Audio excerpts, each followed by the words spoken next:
Hello friends, welcome to K D foundation online classes.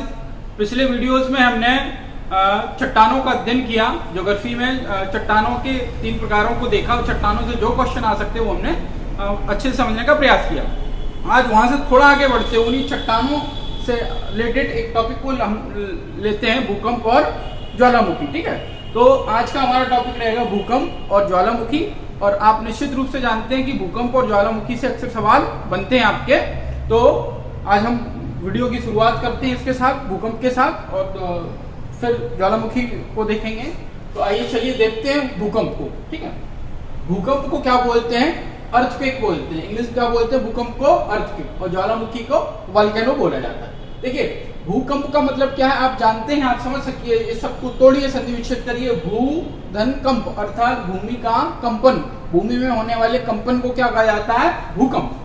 ज्वालामुखी का मतलब क्या है? ज्वालामुखी का मतलब क्या है कि ज्वालामुखी वह मुख्य या वह दरार या वह क्षेत्र भूमि की जहां से क्या निकलती हो? ज्वाला निकलती हो, उसको क्या बोलते हैं? ज्वालामुखी।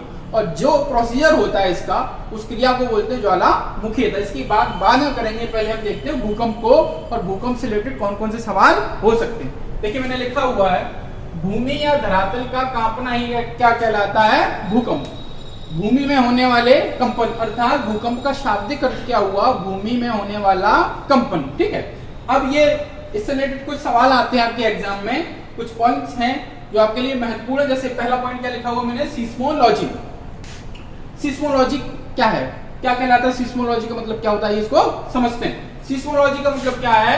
भूकंप के वैज्ञानिक। आपका टॉपिक कौन सा है? भूकंप। तो जाहिर सी बात है ये चीजें रिलेटेड किससे होंगी? भूकंप से। आप पहले से जो बच्चे तैयारी कर रहे हैं, एग्जाम वगैरह देते हैं, वो इन शब्दों से परिचित होंगे। आइए इनका और चर्चा करते हैं, समझते हैं।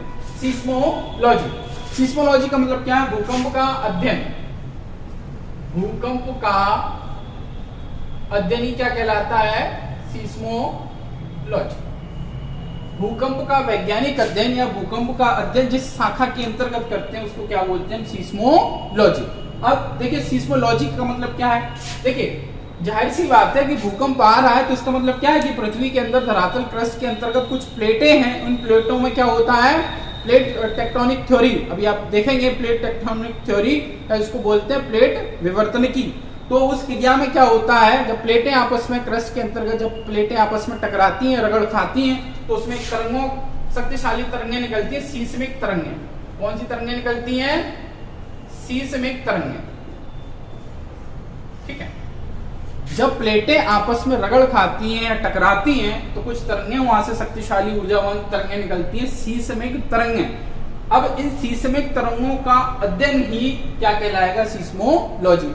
अब सीस्मिक तरंगों के कारण क्या आ रहा है? भूकंप आ रहा है, हलचल। ये तरंगें इतनी शक्तिशाली होती है कि क्या करती है? हलचल उत्पन्न करती है, कंपन उत्पन्न करती हैं। तो जाहिर सी बात है इन्हीं सीस्मिक तरंगों के नाम के कारण ही, सीस्मिक तरंगों के नाम के कारण ही क्या शब्द निकला है? सीस्मोलॉजी। अर्थात बेसिकली भूकंप का अध्ययन होता है, लेकिन सीस्मोलॉजी में वास्तव में अध्ययन किसका होगा? सीस्मिक तरंगों का। ठीक है, चलिए अगला पॉइंट सीस्मोग्राफ। देखिए, इसी से रिलेटेड आपको मिला जुला शब्द दिख रहा होगा, सीस्मोग्राफ। ये सीस्मोग्राफ का मतलब क्या है? सीस्मोग्राफ का मतलब क्या है? देखिए, सीस्मिक तरंगें आपकी निकली, प्लेट टकराई आपस में, तो जिन सीस्मिक तरंगों का ग्राफ पर, ठीक है, ग्राफ पर उपयोग करके एक यंत्र बनाया गया। ऐसे समझिएगा, सीस्मोग्राफ क्या है? एक यंत्र है। क्या है? एक यंत्र है। अर्थात सीस्मोग्राफ यंत्र के द्वारा, ग्राफिंग वाला यंत्र है, पेज, पेपर और कॉपी और पेंसिल वाला। ठीक है, सीस्मोग्राफ यंत्र द्वारा किसको मापते हैं? भूकंप को नापते हैं। और इसमें बेसिकली किन तरंगों का यूज होगा? आप देखिए, सीस्मोग्राफ, आप समझ गए, सीस्मिक तरंगों के कारण ये सीस्मोलॉजी शब्द है। और सीस्मोग्राफ तो जिस यंत्र के द्वारा सीस्मिक तरंगों का ग्राफिंग तैयार करी जाती है, अर्थात भूकंप का अध्ययन किया जाता है। भूकंप का अध्ययन तो सीस्मोलॉजी हो गया। तो सीस्मोग्राफ के द्वारा बेसिकली क्या होगा? भूकंप का मापन होगा।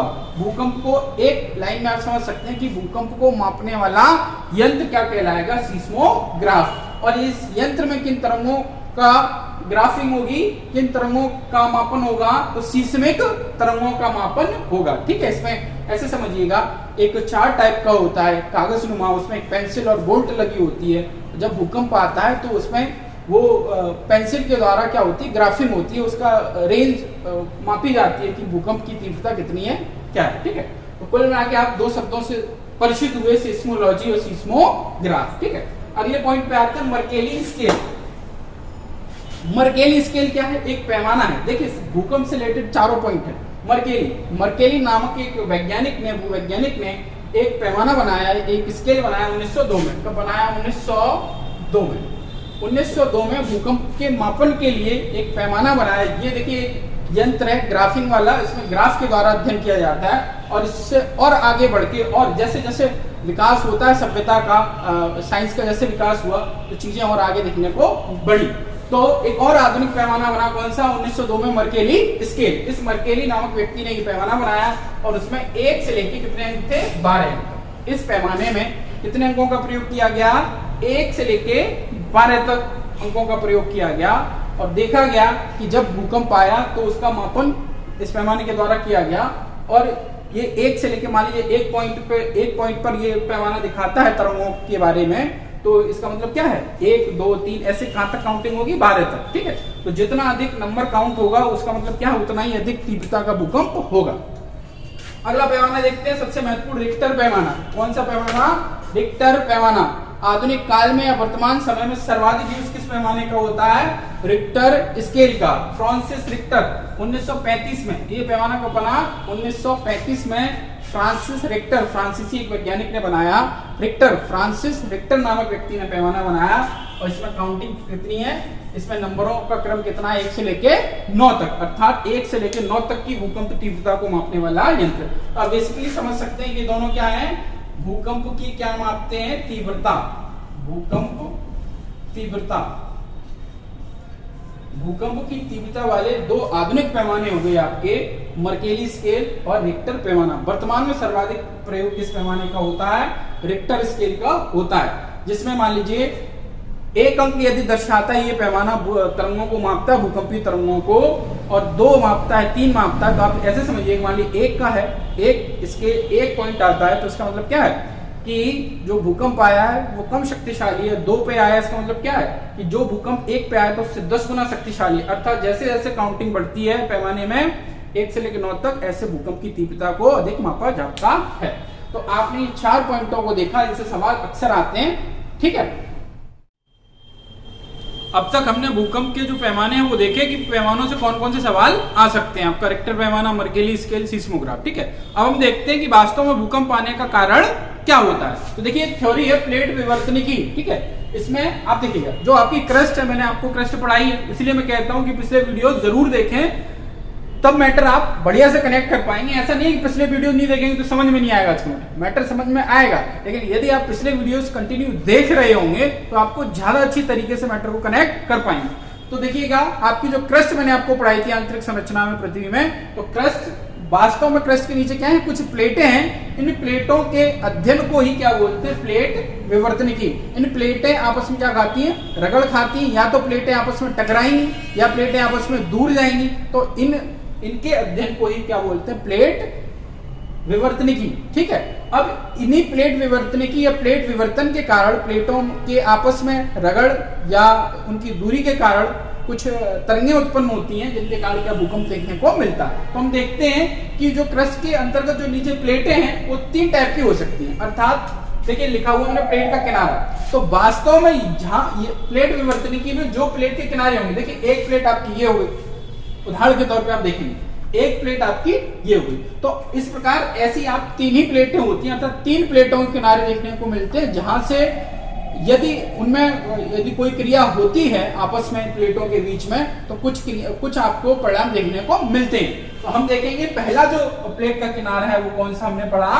अविशारी प्लेट किनारा। इसमें देखिए 2 प्लेटों का मुंह कैसा है, देखिए एक प्लेट और 2 प्लेट, ये दोनों प्लेटें किधर गति कर रही हैं? इन दोनों की गति होगी एक दूसरे की तरफ। देखिए इसलिए मैंने दोनों के मुंह एक साइड बनाए। ये जो आपका एरो का चिन्ह का निशान है देखिए एक तरफ, अर्थात ये दोनों प्लेटें कहां आ रही? इस एरो से, इस चिन्ह से आप समझ सकते हैं कि ये प्लेटें आपस में कैसी आएंगी? निकट आने का प्रयास कर रही हैं। तो देखिएगा जब ये प्लेटें आपस में आएंगी तो ऐसी प्लेट के किनारे को बोलते हैं क्या? अविशारी प्लेट किनारा। ठीक है, अब देखिए ये अभिसारी प्लेट, यदि प्लेटें आपस में रगड़ खाती हैं तो अभिसारी प्लेट के किनारे वाली क्रिया से एक घटना देखने को मिलती है कि एक इसकी बलित पर्वतों का निर्माण होता है। बलित पर्वत अर्थात बलन की क्रिया द्वारा एक पर्वत का निर्माण होता है, उसको क्या बोलते हैं? बलित पर्वत। ठीक है, जब प्लेटें आपस में एक दूसरे के सम्मुख आने का प्रयास करेंगी। देखिए आप ऐसे समझिएगा, आपने महिलाएं अक्सर घर में आटा गूंथती है, रोटी बनाती है, तो जो आटा गूंथ के रखती हैं उस आटे को आप दोनों साइड से देखिए, बल किधर लग रहा है? दोनों साइड से आपस में। तो बीच में जो भी मलबा होगा, मान लीजिए एक ये प्लेट इधर खिसक रही, ये भी प्लेट इस साइड में खिसक रही, तो जो बीच में मलबा टाइप की चीज होगी वो कहाँ उठ जाएगी? वो आपकी यहाँ जो भी मलबा होगा, जब बल लगेगा तो ये मलबा कैसा हो जाएगा? कुछ इस टाइप का हो जाएगा, अर्थात इसमें बलन देखने को मिलेगा। जैसे आटा, गुथे हुए आटे को आप पकड़ के दोनों तरफ से दबाएंगे तो आटा जो है वो थोड़ा सा ये इस सर्किल में ऊपर उठ जाएगा, इसी को बोलते हैं बलन। तो अभिसारी प्लेट के किनारे द्वारा किन पर्वतों का निर्माण होता है? याद रखेंगे, बलित पर्वतों का निर्माण। आपका हिमालय क्या है? बलित पर्वत, अर्थात हिमालय के आंतरिक भागों में जो प्लेटें हैं उन क्रियाओं आपस में अभिसारी प्लेट वाली घटना घटी होगी और देन आपके हिमालय पर्वत का निर्माण हुआ होगा।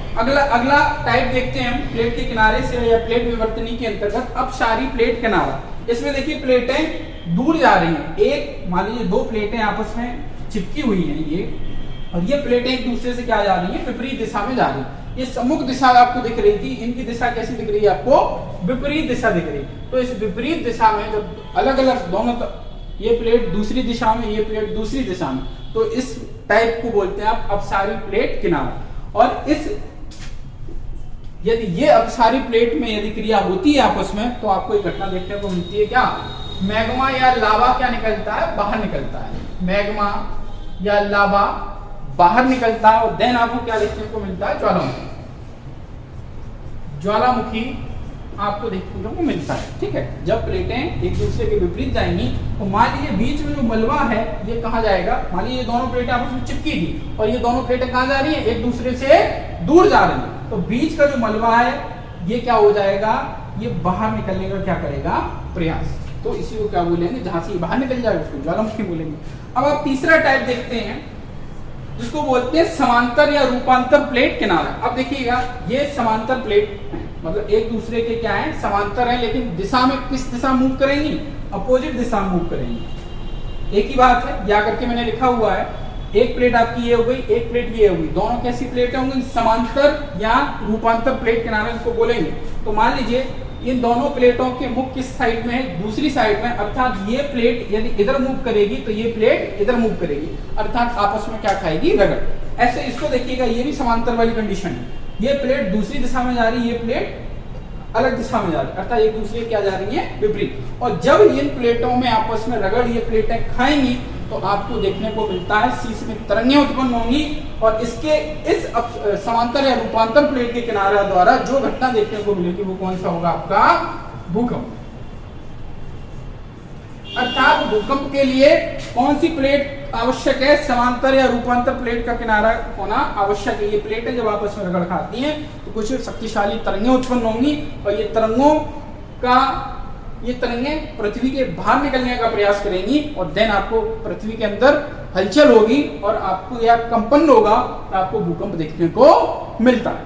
अब हम समझेंगे कि भूकंप को समझाने का प्रयास करेंगे कि भूकंप से कुछ बेसिकली सवाल आते हैं कि एपिसेंटर क्या होता है, फोकस क्या होता है, ठीक है, केंद्र क्या होता है। ठीक है, प्लेटों के बाद 2-3 सवाल बनते हैं जो महत्वपूर्ण बच्चे इनमें कंफ्यूज हो जाते हैं। ठीक है, तो वो देखते हैं कि मान लीजिए धरातल, भूकंप की उत्पत्ति कहाँ होगी? धरातल के नीचे होगी, अर्थात क्रस्ट के अंतर्गत नीचे होगी। पहली बात, मैंने क्रस्ट आपको पिछले जब क्रस्ट पढ़ाया होगा, पृथ्वी की आंतरिक संरचना पढ़ाई होगी तो बताया होगा कि क्रस्ट की गहराई कितनी होती है? 0 किलोमीटर से लेके 100 किलोमीटर। तो अक्सर जो भूकंप देखे जाते हैं, तो भूकंप उत्पन्न होते हैं, आते हैं, ये लगभग 50 किलोमीटर से लेकर 100 किलोमीटर की रेंज में ये भूकंपों की उत्पत्ति होती है। तो ये क्रस्ट के अंतर्गत अर्थात धरातल के नीचे आप देखेंगे मैंने लिखा हुआ फोकस। पूछा जाता है कि फोकस का संबंध क्या है भूगोल से या भूकंप से। तो फोकस क्या है, एपिसेंटर क्या है, या अधिकेंद्र क्या है, या भूकंप मूल किसको कहते हैं? तो आइए समझते थोड़ा सा। देखिए, क्रस्ट के नीचे अर्थात धरातल के नीचे जहां पर भूकंप की क्या होती है, ये देखिए जहां भूकंप की क्या होती है, उत्पत्ति होती है, उद्गम केंद्र, इसी को क्या बोलते हैं, उत्पत्ति केंद्र या उद्गम केंद्र। तो जहां भूकंप की क्या, आप ऐसे समझिएगा, जहां भूकंपीय लहरों की उत्पत्ति होती है, जब प्लेटें आपस में टकराती हैं, तो जहां सबसे पहले धरातल के नीचे भूकंपीय लहरें उत्पन्न होती हैं या भूकंप का प्रारंभ होता है, उसको बोलते हैं भूकंप का मूल। ये कई बार सवाल आया कि भूकंप मूल क्या है, तो आप बताएंगे भूकंप मूल का मतलब क्या है कि जहां उत्पत्ति हो रही है भूकंप की, क्या लहरों की क्या हो रही है, भूकंपीय जो तरंगे हैं उनकी क्या हो रही है, उत्पत्ति हो रही है, ठीक है, भूकंप मूल। इसी भूकंप मूल को आप उद्गम केंद्र या उत्पत्ति केंद्र भी बोलते हैं भूकंप का। और इंग्लिश में इसके लिए बड़ा फेमस वर्ड है जो अक्सर एग्जाम पूछा जाता है, फोकस। फोकस का तात्पर्य क्या है, इसी को, ये देखिए जहां भूकंपीय तरंग उत्पन्न हो रही है धरातल के नीचे, इसी को क्या बोला जाता है इंग्लिश में, फोकस।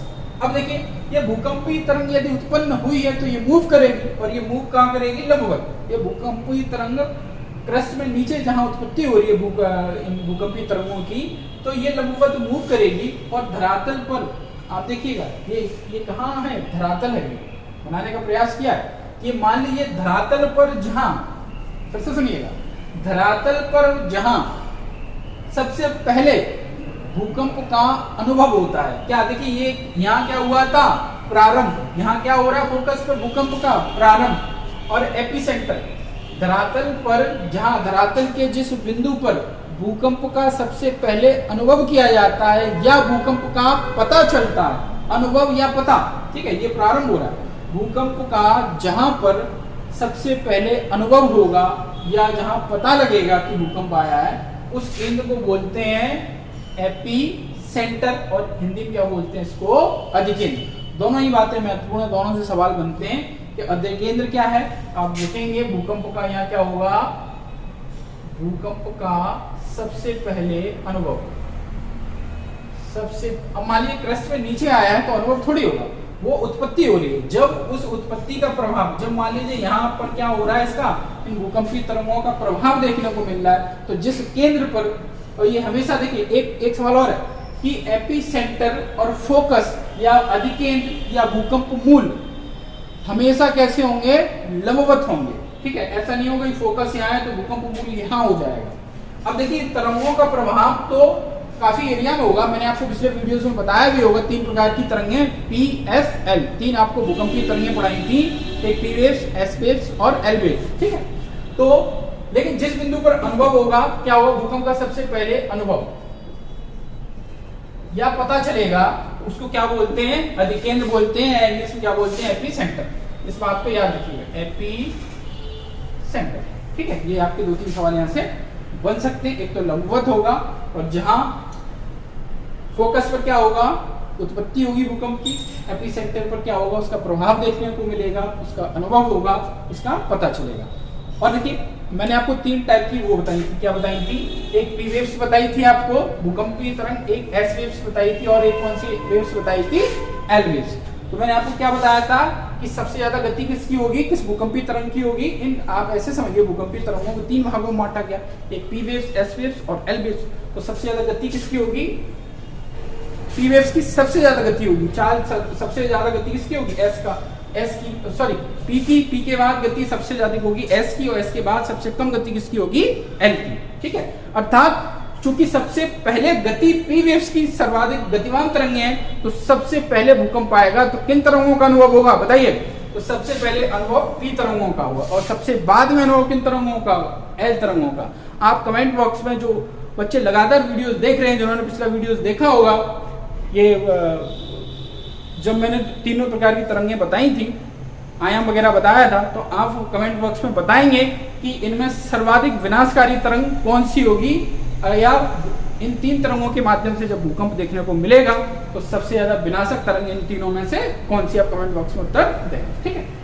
चलिए, तो अब हम देखते हैं, अब देखिए हमने जो मोटे-मोटे क्वेश्चन हो सकते हैं फैक्चुअल, वो हमने देखे। अब हम थोड़ा सा यहाँ से टॉपिक को आगे बढ़ाते हैं और देखते हैं कि भारत में भूकंप की क्या स्थिति है, भारत के राज्यों में क्या स्थिति है, या विश्व में कहाँ भूकंप देखने को मिलते हैं।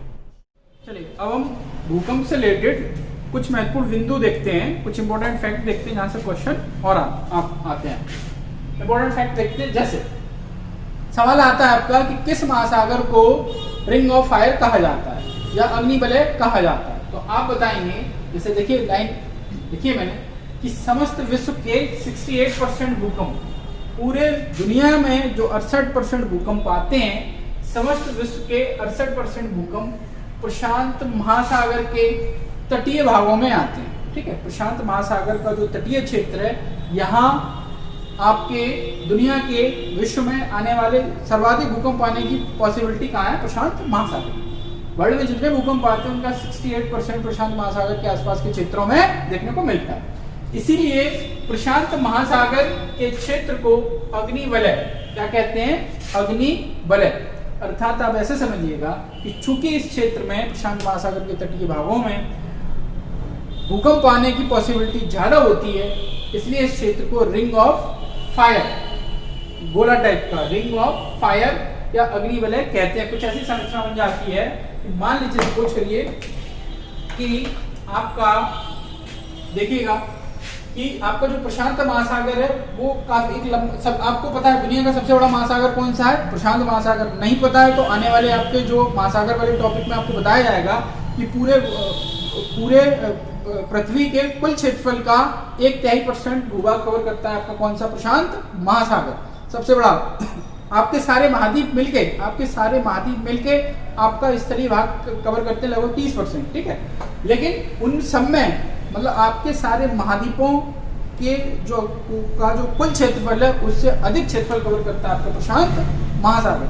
ऊपर आप देखेंगे नॉर्थ अमेरिका से, इधर आप जब इधर देखेंगे पश्चिम में तो नॉर्थ अमेरिका से लेके साउथ इधर नीचे दक्षिण अमेरिका तक देखने को मिलता है, और इधर ऊपर में एशिया से लेके आपका ऑस्ट्रेलिया तक देखने को मिलता है। तो ये पूरा क्षेत्र एक रिंग ऑफ फायर वाला एक आप देखिएगा कि क्या बनाता है आपका गोला। आपका गोला का मतलब आप इसको ज्वालाव्रत भी बोल सकते हैं। क्या बोल सकते हैं? ज्वालाव्रत।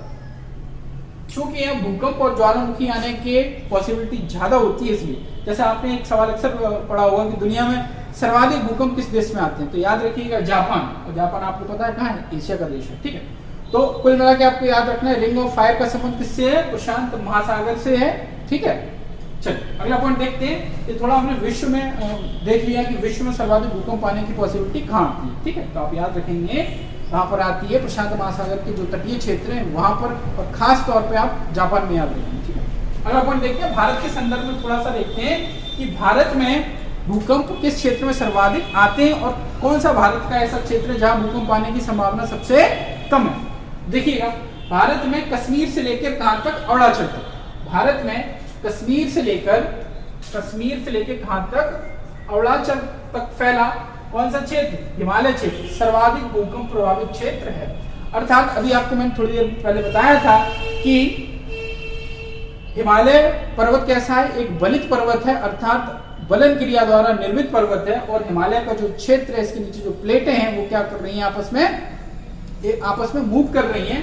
तो प्लेट टेक्टोनिक थ्योरी के कारण चूंकि प्लेटों का घर्षण इसके हिमालय क्षेत्र के नीचे जो प्लेटें हैं वो चल रही हैं, इसलिए कहते हैं कि हिमालय का निरंतर क्या हो रहा है? विस्तार हो रहा है। इसलिए भूकंप आने की पॉसिबिलिटी भारत में सर्वाधिक कहाँ है? आपके हिमालय में। आपको पता है कि जैसे हिमालय की सबसे ऊंची चोटी माउंट एवरेस्ट है, तो आपने पहले माउंट एवरेस्ट का डाटा देखा होगा कि उसकी हाईएस्ट जो लंबाई है वो कितनी, ऊंचाई कितनी है? 8,848 मीटर थी।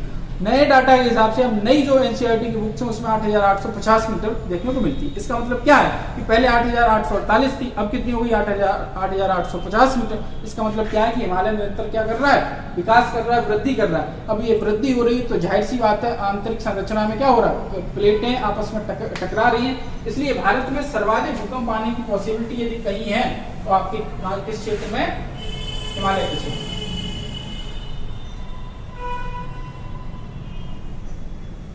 जैसे मान लीजिए आपका ये भारत है, तो आपको मैंने क्या बताया? कश्मीर से लेकर कहां तक? अरुणाचल तक। अर्थात ये देखिए, ये कश्मीर से लेके ये आपका हिमालय कुछ ऐसे है। अर्थात हिमालय का सबसे जो पूर्वी पश्चिमी सिरा वो कहां से शुरू होता है?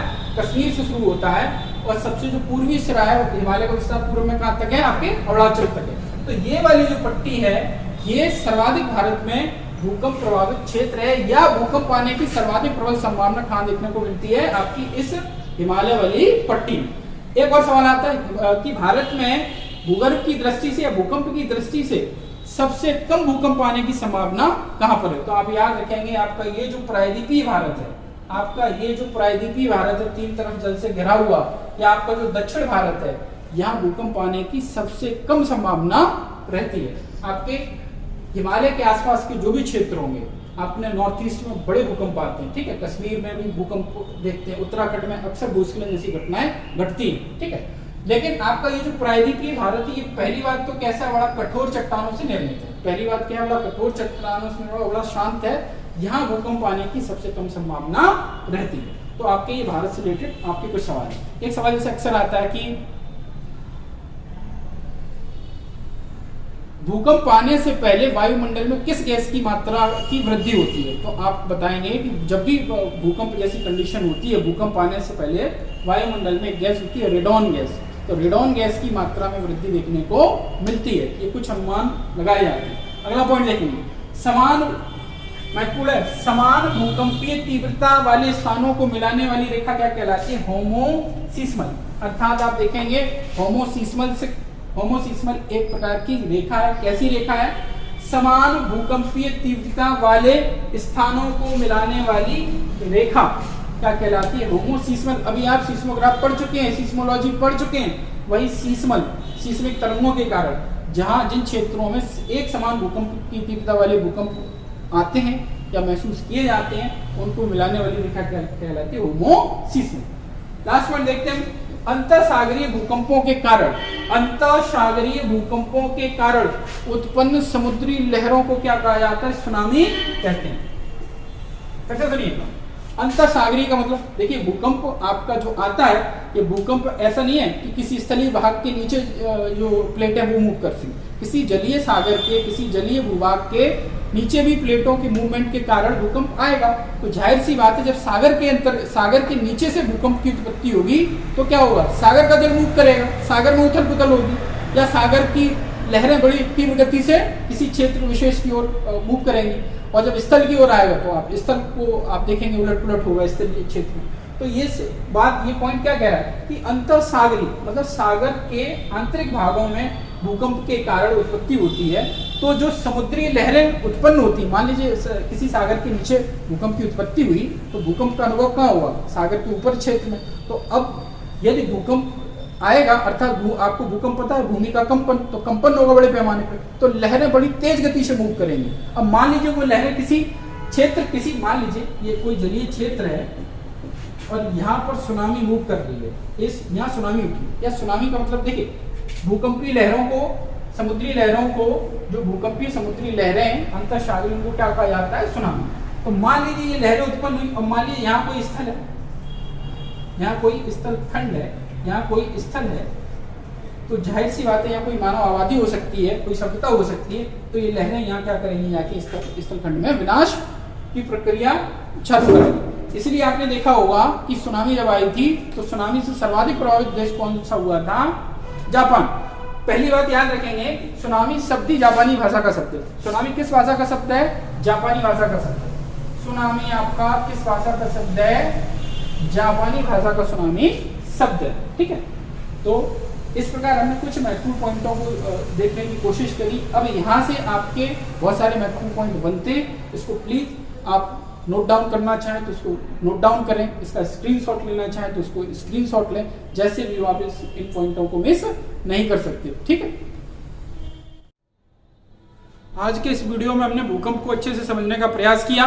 भूकंप से जो भी क्वेश्चन आ सकते हैं, जहां से भी क्वेश्चन आ सकते हैं, हमने सब चीजों को एक साथ समेटने का प्रयास किया कि आपका कोई क्वेश्चन मिस ना हो, ठीक है। आपको करना क्या है, आपको जो कुछ पढ़ाया गया है इसको नोट डाउन करना है तो नोट डाउन करिए, स्क्रीनशॉट लेना हो तो आपने स्क्रीनशॉट लिए होंगे, ठीक है। और देखिए, जो कुछ महत्वपूर्ण पॉइंट्स मैंने बताए, इनको तो कभी नहीं भूलना है, हमेशा याद रखना है। जैसे अब मैंने आपको भूकंप से रिलेटेड कुछ पैमाने पढ़ाए, तो उन पैमानों में क्या अंतर है बेसिकली, ठीक है, इन सबको याद रखना है। भूकंपीय तरंगों को अवश्य याद रखना है, किसकी गति तेज है, ठीक है, सबसे विनाशक कौन सी होगी, ठीक है, सबसे पहले कौन सा आएगा, तो इन सब कॉन्सेप्ट को आपको ध्यान रखना है, ठीक है। भारत में भूकंप की क्या स्थिति है, कौन सा क्षेत्र सर्वाधिक भूकंप से ग्रस्त है, किस भारत के किस क्षेत्र में भूकंप नहीं आ सकता है, ठीक है। इसी प्रकार हमको विश्व में देखना है कि विश्व में सर्वाधिक भूकंप कहाँ आते हैं। तो इस प्रकार आपका ये भूकंप का टॉपिक समाप्त होता है। हम ज्वालामुखी वाले टॉपिक को नेक्स्ट वीडियो में कवर करने का प्रयास करेंगे। वीडियो आपको पसंद आया हो तो प्लीज इसको लाइक करिएगा, जितना अधिक शेयर कर सकते हैं वीडियो को शेयर करिएगा, ठीक है। टीचर के मोटिवेशन के लिए हम लोग मोटिवेट होते रहें, तो बराबर आप वीडियो देख रहे हैं उसको लाइक अवश्य करें, ठीक है। चैनल के साथ जुड़े रहें और भरोसा बनाए रखें। फिर मिलते हैं किसी नेक्स्ट वीडियो में, और तब तक के लिए थैंक यू। ओके।